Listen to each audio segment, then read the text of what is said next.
जी को चलेंगे गड्ढे गुरुद्वारे वो अपने गुरु जी आ गुरु जी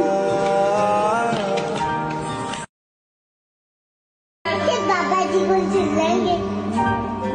गड्ढे गुरुद्वारे वो अपने गुरु जी आ गुरु जी के बाबा जी को चलेंगे गड्ढे गुरुद्वारे वो अपने गुरु